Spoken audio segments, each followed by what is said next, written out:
He's just so, like, he did not have to post this TikTok, man. Ben, you could have found any number of other TikToks. Why did you post this TikTok? He just destroyed you. Wrong. Raid Gaza and kill Palestinians. For no reason, they're just raiding Gaza, just for fun. Just raid Gaza. To do what exactly? To steal their nothing? Gee, I really wonder what could be the overall goal of raiding the Gaza Strip periodically over time. Surely the answer just evades me. It's such a mystery. I'm sure it has nothing to do with Israeli finance minister and self-described fascist homophobe Bezalel Smotrich donning a map of Greater Israel at a press conference. What would the raid entail? What would be the purpose of such a raid?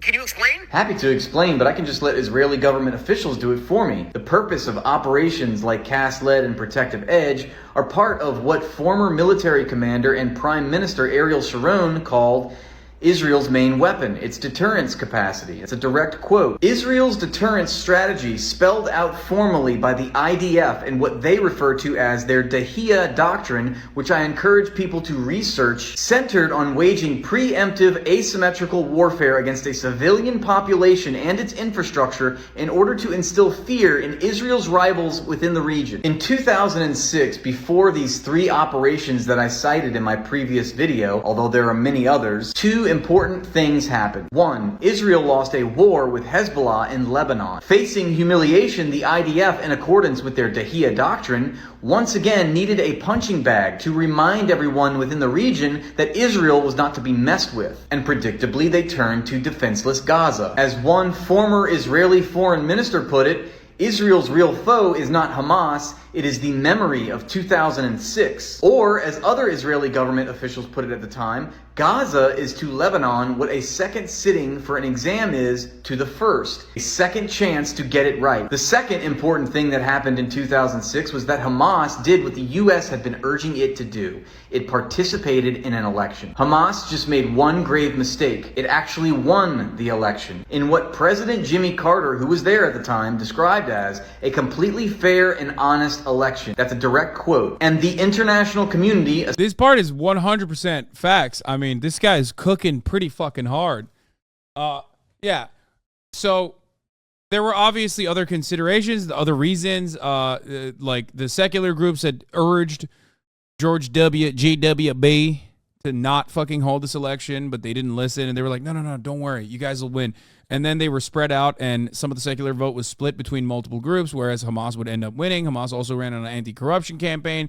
So, there was that aspect of it. Aside from the United States and Israel, of course, agreed. This was, of course, unacceptable to the United States and Israel. Why? Because Israel and the United States could not afford having Hamas look as if it is a legitimate democratic governing body. Hamas had also signaled that it was in support of the world consensus, implementing a two-state solution. Of course, the only countries that are... Which, by the way, Hamas's position has changed. But also on top of that, like people always use the 1988 charter. They've tried to legitimize themselves while still maintaining the position that they will engage in violent action against Israel in retaliation to curb what they deem is unjustifiable actions against Palestinians in the West Bank. Hasanabi defending Hamas just like Big GW? No, fuck no, of course not. Suck my dick. You just got unbanned, you fucking idiot. You got unbanned after literally being banned for years. For fucking years, dipshit. Are you trying to get banned again? Okay, let's see. I'm so mad. I'm so fucking mad. It's so frustrating. I'm starting to get fucking sick of the Hasanabi shit, dude. I mean, Jesus Christ. I can't even fucking... Everywhere I go. That are against a two-state solution in the world are Israel and the United States. So, in order to oust Hamas as the governing body in Palestine, Israel, along with the United States, planned a military coup against the government. Hamas sniffed it out and stopped it. After Hamas successfully warded off the coup, Israel began planning its Operation Cast Lead, which was, as the UN's fact-finding investigative report concluded in 2009, designed to humiliate, punish, and terrorize the civilian population in order to break their support for Hamas and fracture Gaza once again. Yep, he is wow. Fucking all facts. This dude is great. Holy shit. This dude is a swagged out white boy through and through. Holy moly. I'm legitimately shocked, especially because like there's a lot of dumb shit on TikTok, okay? There's a lot of stupid shit on TikTok. I did not expect someone to be this well read. That's pretty cool. Is there a part 2? Yeah, let's go back to 1967 when Israel started. Oh, he put my fucking react let's see video what too. Rathbone had to say. Actually, Hamas started this whole thing. Remember October 7th?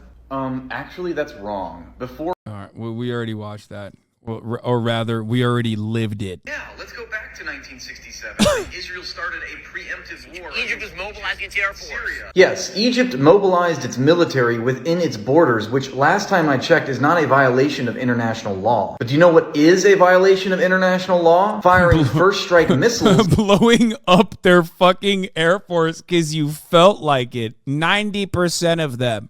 Into Egypt from Israel. That's why I said Israel started a preemptive war against Egypt. You can read a book on this matter, or you could simply just go to the Wikipedia page to find the most basic information, such as who started the war in 1967. And back up for a second. Do you even know why Egypt mobilized its military in the Sinai? Because a month earlier, in May 1967, before the war broke out, Israel threatened Syria and made plans to attack. Legally occupied the Gaza Strip and the West Bank in what has been formally condemned ever since 1967 as an illegal occupation in violation of international law, unilaterally condemned by the world court.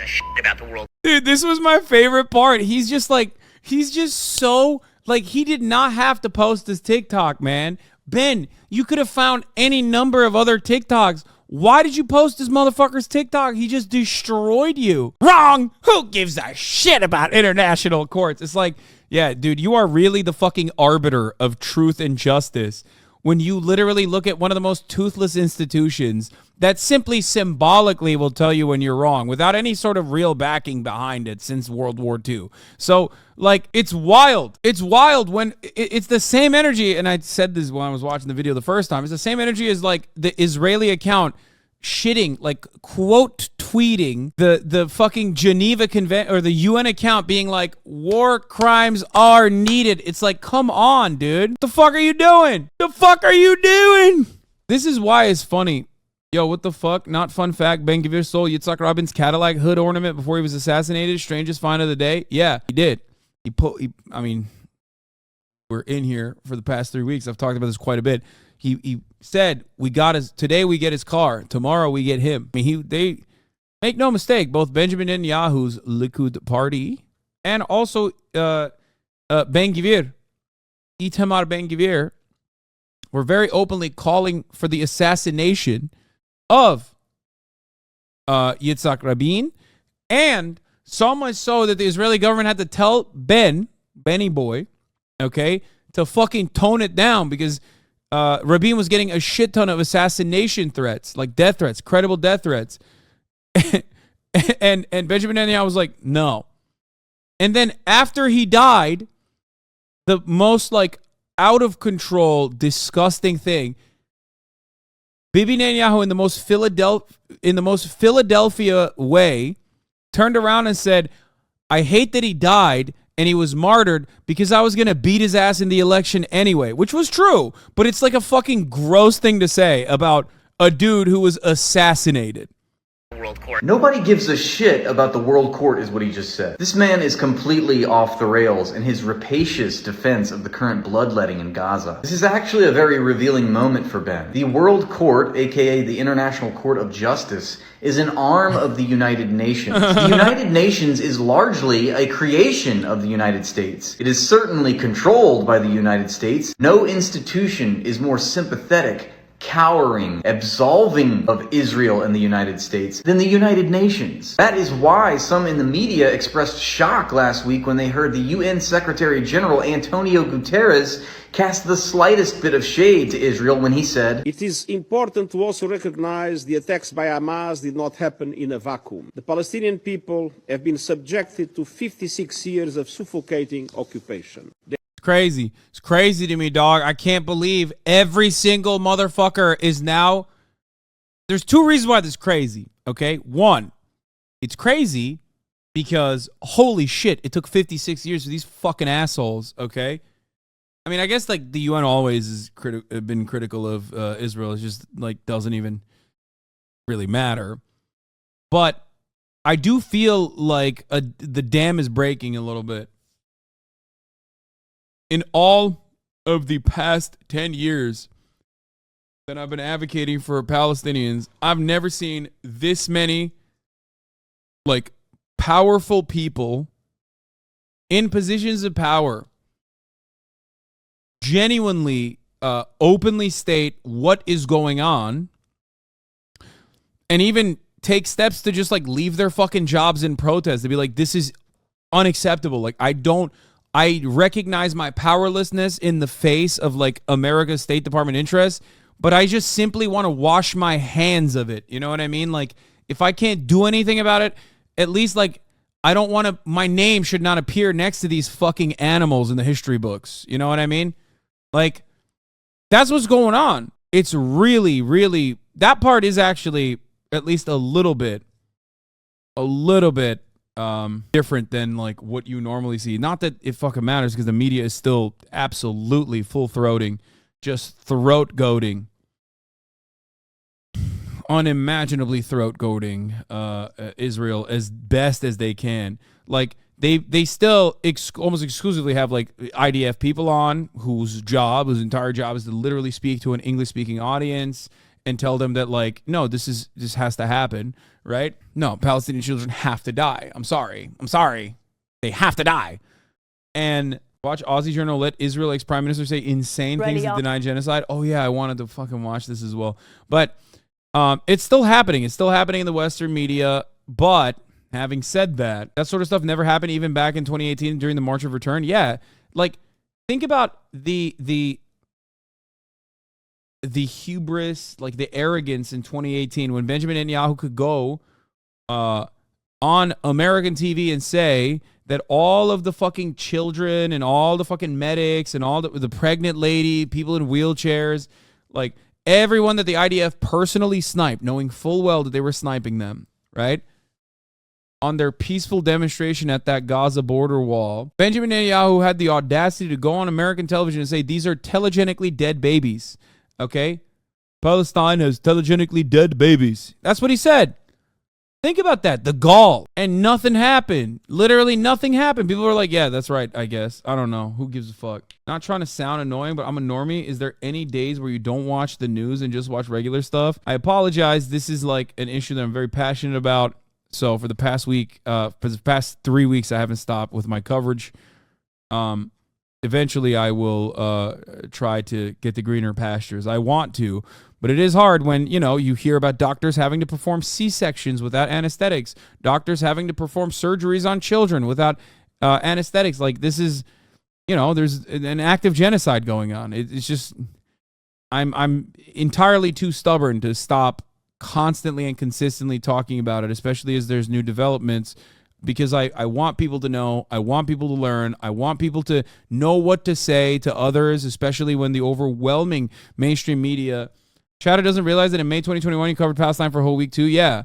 But back then, it was incredibly violent, but it was not as violent. It has never been as violent. So on the one hand, I for my own mental sanity, I want to move away from this stuff. But on the other hand, it's just like, I go to sleep and I wake up in the middle of the night and I fucking check Twitter to see if there's any new updates. It's like, there's just children being ruthlessly slaughtered every single moment. There's a new kid being killed every 10 fucking minutes in Gaza right now. It's impossible for me to look away from that. You know, it's hard. Anyway, let's continue. They have seen their land steadily devoured by settlements and plagued by violence, their economy stifled, their people displaced, and their homes demolished. Their hopes for a political solution to their plight have been vanishing. You mean organizations staffed by people who hate Israel and the UN and the Red Cross? It is truly wild to hear such a pro-capitalist Western neoliberal decry the very global institutions which have been brought to us by Western capitalism. And like literally designed Israel, you know what I mean? And like defended Israel in its inception. One thing that I will say is there are two the violence and the structural violence of poverty is endless under a capitalist organization of the economy. But even liberals find it distasteful to enact violent action on racial and ethnic boundaries. This is why the apartheid is unjustifiable, but the current conditions in South Africa, which resemble an apartheid, not as aggressive, not as awful, but the material conditions still resemble the historic atrocities of apartheid South Africa, are seen as permissible, right? Because you can turn a blind eye to that kind of violence as long as it's being doled out as class violence.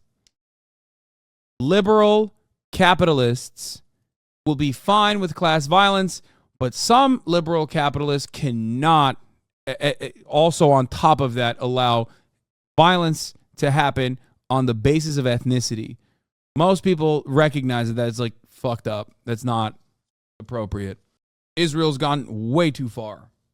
And who serve the interests of Western capitalism. But just as a democratic government, corrupt as it is, still remains the one political avenue by which people can have agency over their lives, so does the UN remain the one political avenue by which countries can have their voices heard and a world consensus be formulated. In other words, there's much obviously wrong with the UN, but I don't think that the principles expressed in the articles of its charter are necessarily a bad thing. I think it's a good thing that we have international laws and diplomatic mechanisms in place to resolve conflicts between countries, to prevent war crimes. Ben's obvious disdain for international laws, standards, and practices reveals to me what is commonly understood as American exceptionalism. Rules for thee, not for me. The United States gives orders, it is under no obligation to follow them. Geneva Conventions. Geneva Conventions. Scoffing at the Geneva Conventions is truly wild, if for no other reason than for the simple fact that it was expressly created in the wake of World War II,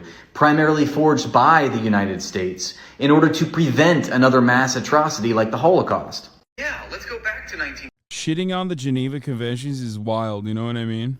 A bird is very close to flying out of homie's hair. Yeah, his hair is crazy. I mean, the reality is that the Geneva Suggestions, of course, are created with the express purpose of, like, America using it against its foreign adversaries. You put over 1 million kids in a concentration camp? Hey, comparing anything to the Holocaust is denying the Holocaust. Nothing compares to the Holocaust. Okay, well, on October 7th, Hamas is trying to exterminate us. It's like the Holocaust all over again. But you just said, we must protect ourselves. We are the victims here. You proclaiming virginal innocence and equating yourself to be the same as the victims of the Holocaust, while you indiscriminately and systematically genocide people who have been living in what has been likened to an open-air concentration camp. And furthermore, the fact that you've been doing this for decades is in and of itself a denial of the Holocaust. Hamas targeted civilians. Israel is targeting civilians right now. No, Israel is at war. Well, if that's the case...